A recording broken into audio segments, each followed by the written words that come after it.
How's it going, crew? This is Happy Days, and welcome to another episode of the Weekly Wire, where each episode we take a look at how to do something cool in Terraria and unlock the secrets of Terraria's game mechanics. So today, I've been playing around with the Last Prism, and I was recently doing a weapons list, and I was looking at ways to unlock the amazing damage potential of this super powerful weapon.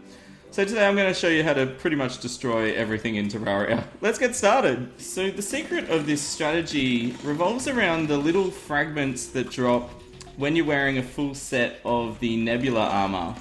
Now they drop from pretty much any enemy, and the thing that I found interesting is they even drop from statue mobs as well. Now they buff your life regen, mana and damage, and you can see up to 45%. Now the cool thing about that, guys, is that negates the use of the mana flower accessory, which can reduce your damage by about up to, I believe it's 45% as well. So that's why using nebulas is critical to this strategy. So let's see it in action. So I was playing around with different ways to get nebulas to spawn. And basically with statue mobs, you need to be able to kill them to get the nebulas to come out. Now, obviously, when you're using the Last Prism, it's actually longer than the range of the crabs. So we needed a way to kill the crabs whilst also using a damage method that is nice and easy to maintain. So what I actually did when I was playing around is, I found using the Spore Sack is actually a fantastic way to kill statue mobs super quickly.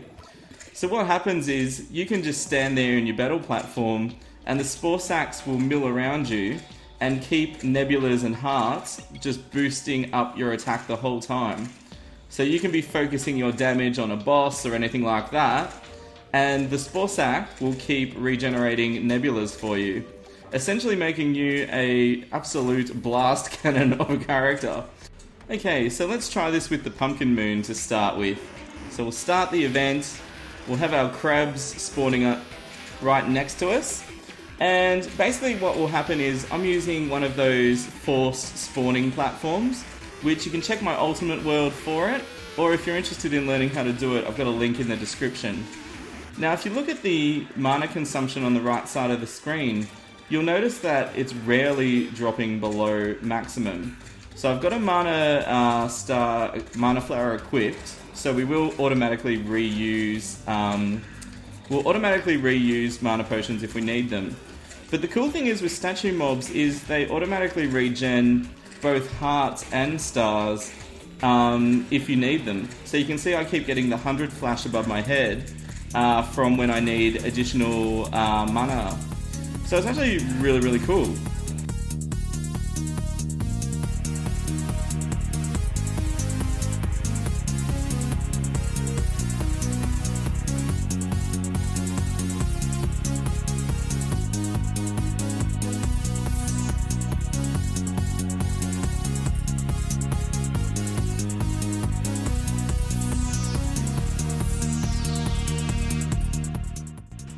Okay, so we're using the same setup again, and we're going to fight the Moonlord this time. I've just summoned him with a Celestial Sigil, and basically using the Mana Flower, just got a few different accessories equipped. I've used Menacing for all of them just for straight damage, and yeah, like I was interested to see how quickly we could actually take out the Moonlord, or if it's even possible using this strategy.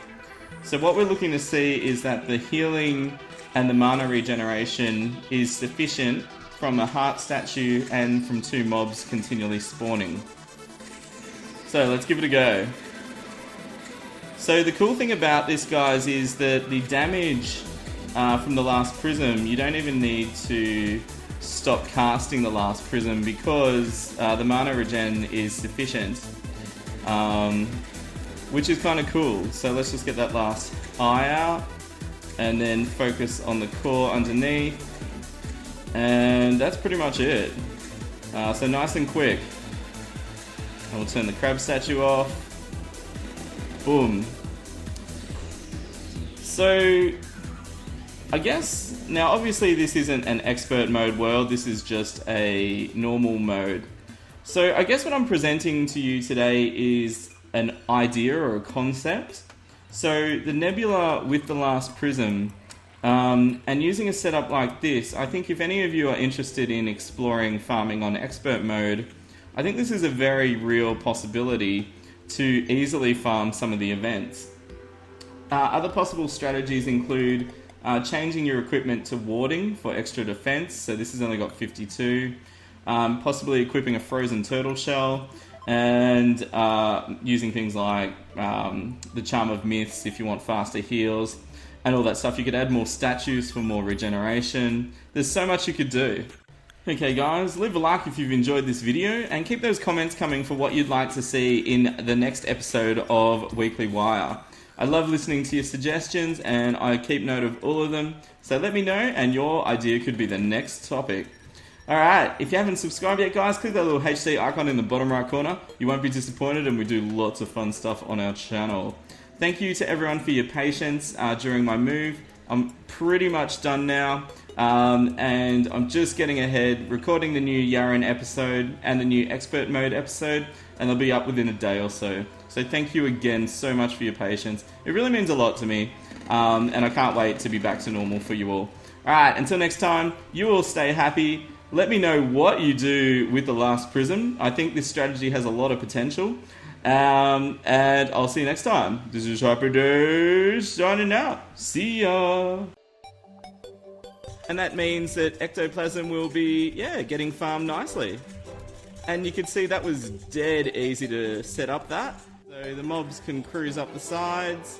The mimics can get in, which is one of the main things. Yeah, we've got lots of good loot. Oh, he's got 3,000 health! He's only got 3,000!